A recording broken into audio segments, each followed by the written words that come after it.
In 1975, the United States Navy commissioned a warship that would go on to serve for more than 50 years, longer than any aircraft carrier in American history. A ship that was already the most powerful conventional military vessel on Earth when it was launched, and that has remained among the most capable warships in the world's oceans. A ship that has been modernized, refueled, and upgraded through multiple major overhauls, extending its operational life far beyond what any naval planner of the 1960s would have thought possible. The USS Nimitz, CVN-68, is the lead ship of the Nimitz class, which ultimately grew to include 12 vessels, and which has served as the backbone of American naval aviation. The ships of the Nimitz class, from the Nimitz itself through the Theodore Roosevelt, the Abraham Lincoln, the Harry S. Truman, and all the others, have been present at every significant naval operation conducted by the United States since the mid-1970s. They launched the aircraft that struck Baghdad in 1991. They supported operations in Kosovo, Afghanistan, and Iraq. They have conducted freedom of navigation operations in the South China Sea, deterrence patrols in the Mediterranean, and presence operations in the Arabian Sea. They have been, for half a century, the forward edge of American military power wherever that power has been needed. The story of the Nimitz class is not primarily a story about revolutionary technology. The Gerald Ford represents that.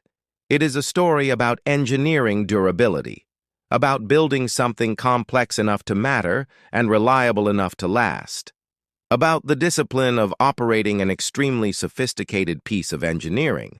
A nuclear-powered aircraft carrier with a crew of 6,000 people and 70 aircraft, through 50 years of continuous operational use and the inevitable wear of naval service. And about the maintenance philosophy, the overhaul planning, and the engineering support that make this durability possible. But before we get into what makes the Nimitz class so enduring, we need to understand what the Nimitz class represents in the context of American naval strategy. Because the 12 ships of the Nimitz class are not just 12 aircraft carriers. They are 12 mobile air bases that can be positioned anywhere in the world's oceans within days. And the existence of 12 such installations, simultaneously deployable and independently capable, provides the United States with a flexibility of military response that no other nation can match.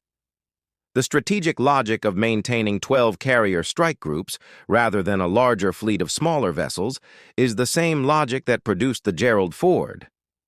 The carrier strike group's unique combination of air power, surface power, and subsurface power, organized around a mobile platform, provides a qualitatively different capability. The Nimitz-class carriers are the physical expression of that strategic choice. Understanding them requires understanding both the engineering and the operational philosophy. And this is where things get interesting. Because the Nimitz class was not designed to be the engineering marvel it became. It was designed to be a reliable, capable aircraft carrier, building on the lessons of the Forrestal and Kitty Hawk classes that preceded it. Incorporating nuclear propulsion technology that the USS Enterprise had demonstrated was operationally viable, and creating a platform for the Cold War and beyond. The 50-year service lives that the Nimitz-class ships are achieving were not in the original design specification. They are the result of engineering quality and maintenance discipline. That gap between designed life and actual life is one of the most important stories in military engineering, and it is one of the central themes of the Nimitz-class's history. The USS Nimitz is powered by two A4W nuclear reactors, the same reactor type that powers all Nimitz-class carriers. Each reactor generates steam that drives turbines, powering the ship's propeller shafts and generating the electricity for every system on the ship. The combined output provides the ship with effectively unlimited propulsion range and sufficient electrical capacity to power all systems simultaneously at full load. The A4W reactor's core has an energy density that is essentially incomparable to any chemical fuel. A single core loading provides sufficient energy to power the carrier for approximately 20 to 25 years of normal operations. Nimitz-class carriers undergo refueling overhauls at 20 to 25-year intervals. which are complex multi-year shipyard periods. During these periods, spent reactor cores are replaced with fresh fuel assemblies, and the ship receives major system upgrades. The strategic implications of nuclear propulsion are profound. Conventionally powered carriers require regular resupply from fleet oilers. The range between refueling stops limits a ship's endurance and creates a logistical dependency that constrains operational planning. A nuclear-powered carrier can steam at full speed, approximately 30 to 34 knots, continuously for years without propulsion fuel resupply. Its endurance is limited only by food, aviation fuel, and weapons, all of which can be replenished at sea. During a crisis, a nuclear carrier can steam at maximum speed to the location without the delays of fuel resupply. The USS Abraham Lincoln sustained continuous operations for months in 2001 without port calls, made possible by nuclear propulsion. The two-reactor configuration provides redundancy. If one reactor is shut down, the second can continue providing power for operations. This redundancy is fundamental in contested environments where vulnerability to a single point of failure could be catastrophic. The Navy has operated over 100 nuclear reactors for more than 60 years without a single significant radiation release accident. This safety record is the product of rigorous nuclear engineering, operator training, and a world-class safety culture. The training pipeline produces operators with a depth of knowledge and skill unavailable in any other naval program. The ship's electrical systems power everything from the weapons elevators and galleys to the catapult systems that launch aircraft. A Nimitz-class carrier is a complete community, and its nuclear reactors are the power plant that keeps it running. The flight deck of a Nimitz-class carrier, 333 meters long and 77 meters wide at its widest point, is one of the most demanding and dangerous workplaces on Earth. Approximately 2,500 aircraft launches and recoveries occur on a typical deployment, conducted by a crew of several hundred flight deck personnel. They operate in an environment of jet exhaust, propeller wash, arresting wires under tension, and the constant noise of aircraft engines at full power. The steam catapults of the Nimitz class, 4 C-13-1 or C-13-2 catapults, 2 on the angled deck and 2 on the bow, can launch aircraft at high rates. Operating at full tempo, they can launch an aircraft approximately every 40 to 60 seconds. Each catapult launch accelerates an aircraft, which may weigh up to 36 metric tons fully loaded, from rest to flying speed in approximately 2 to 3 seconds. The forces involved are extreme. Thousands of kilonewtons of impulse applied to the aircraft in a very short time. The catapult crew, the yellow-shirted shooter who gives the launch signal, the green-shirted crew who connect the launch bar, work within meters of the track. Their safety procedures, developed over decades, are exacting and non-negotiable. The arresting gear, 4 cross-deck pendants stretched across the flight deck that landing aircraft catch with their tailhooks, represents the other end of the cycle. A landing aircraft weighing up to 30 metric tons approaches the deck at 250 to 280 kilometers per hour and catches a wire with its tail hook. The wire pulls out hydraulic pistons in the arresting engine below the deck, converting the aircraft's kinetic energy to heat in hydraulic fluid. The aircraft goes from 280 kilometers per hour to 0 in approximately 2 seconds. The forces on the aircraft, the hook, and the wire are enormous. And if the hook misses all 4 wires, a bolter, the aircraft must immediately apply full power and climb away from the deck for another attempt. The air wing embarked on a Nimitz-class carrier typically includes approximately 70 aircraft organized into multiple squadrons. The strike fighter squadrons flying Super Hornets provide primary strike capabilities, while EA-18G Growlers provide electronic warfare support. E-2D Advanced Hawkeyes provide airborne radar coverage, and helicopter squadrons provide anti-submarine warfare and search and rescue capability. Together, these squadrons provide the carrier strike group with a comprehensive military capability across the spectrum of modern warfare. Managing the operations of 70 aircraft on a 333-meter flight deck, coordinating refueling, maintenance, and repositioning, is a complex challenge. The air boss, positioned in the tower called Pry-Fly, controls all aircraft within 5 nautical miles of the ship. The deck crew, hundreds of people with specific roles, execute the physical movement of aircraft, fuel, and weapons. The color-coded jersey system organizes the flight deck crew into functional teams, from yellow handlers to purple fuelers and red ordnance teams. This system, refined over decades, is a model of operational organization studied and adopted in industrial and emergency management contexts worldwide.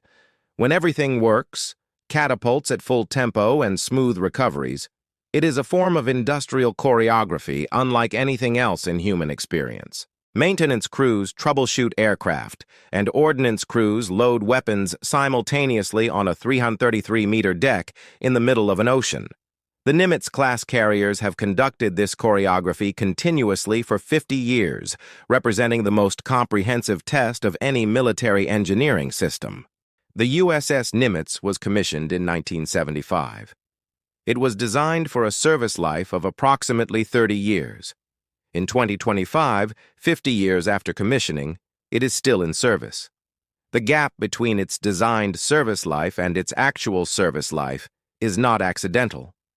It is the product of a systematic maintenance and overhaul program that has kept the ship operationally capable through decades.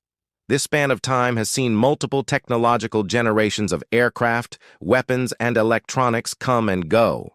The Nimitz-class overhaul program has two primary elements. The first is the refueling and complex overhaul, the RCOH.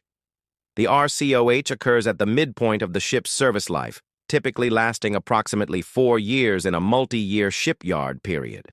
During this time, nuclear reactor cores are replaced, major structural elements are repaired, and extensive upgrades to systems are accomplished. The RCOH for a Nimitz-class carrier is one of the most complex shipyard undertakings in the world. It involves removing nuclear fuel assemblies, repairing structural wear, and installing new electronics, communications, and weapons systems. The second element is the series of shorter maintenance periods, scheduled availabilities, and depot-level maintenance performed between major overhauls. This includes continuous maintenance performed by the ship's own crew during operational periods to address normal wear of ship operation.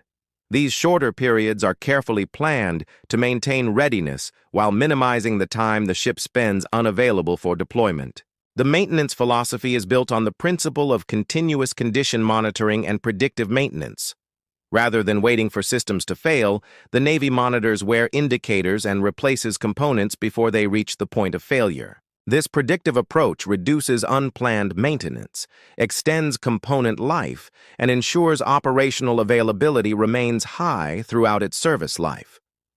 Upgrades during overhaul periods have transformed these ships into significantly more capable warships compared to when they were first commissioned. The electronic systems, radar, communications, and combat management have been completely replaced multiple times. The weapons systems have been upgraded. Catapults and arresting gear have been improved. Aviation fuel systems have been reconfigured for new aircraft. The ship that launched in 1975 shares its hull and reactors with its original self, but almost everything else has been modernized. This continuous upgrade strategy, or evolutionary acquisition, has maintained the Nimitz-class's relevance from the Cold War to today. A ship designed for a Soviet threat environment has been adapted for counterterrorism and now for great power competition. The nuclear-powered hull and the flight deck are the platforms on which this adaptation occurs. The systems that make them useful change with the threat. The most recent overhaul of the USS Nimitz, completed in the early 2020s, illustrates the scope of this continuous modernization. It upgraded the networking infrastructure and defensive capabilities and prepared the ship for the F-35C stealth strike fighter. This ensures that the oldest Nimitz-class carrier can accommodate the newest carrier aviation technology for years to come. The Nimitz-class carriers will serve the United States Navy for a total service period of approximately 50 to 60 years per ship, with some ships potentially exceeding even this extraordinary milestone before retirement. The last Nimitz-class ship, the USS George H.W. Bush, commissioned in 2009, will not reach the end of its service life until the 2050s. Designed in the 1960s and updated through the 2020s, this class will define American naval power well into the 21st century. The transition from the Nimitz class to the Gerald Ford class is not a sudden replacement. It is a gradual overlap. Ford-class ships are commissioned as the oldest Nimitz-class ships approach retirement. The Navy plans to maintain a fleet of 11 operational aircraft carriers throughout this transition, the baseline for American naval aviation power. The engineering knowledge and maintenance philosophy developed over 50 years constitute one of the most valuable bodies of institutional knowledge in the military. This knowledge is the foundation on which the Gerald Ford class is being operated and on which future carrier classes will be developed. The fundamental strategic concept is the aircraft carrier as a mobile military force capable of projecting power anywhere on Earth. Critics argue the carrier is obsolete, yet the Navy responds with upgrades and doctrinal evolution to maintain viability against changing threats. Whether the carrier concept remains viable through the next 50 years is a question that cannot be answered from the present. The Gerald Ford class, benefiting from Nimitz experience, is better positioned for longevity than any previous carrier class.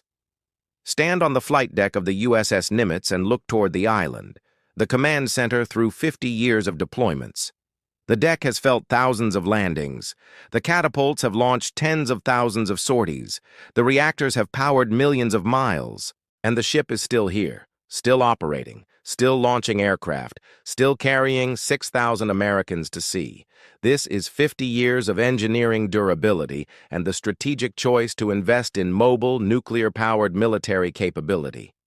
The USS Nimitz is the embodiment of that choice, made concrete in 100,000 tons of steel, nuclear fuel, and American engineering. The Nimitz class's legacy will influence naval strategy for as long as nations maintain fleets. Next, we move from the world's most powerful warship to the world's most consequential cargo vessel, the Emma Maersk. The first of the ultra-large container ships, it proved that the scale economics of shipping had not yet reached their limits. The story of how one ship changed an entire industry. The strategic insight is extraordinary, and we are just getting started.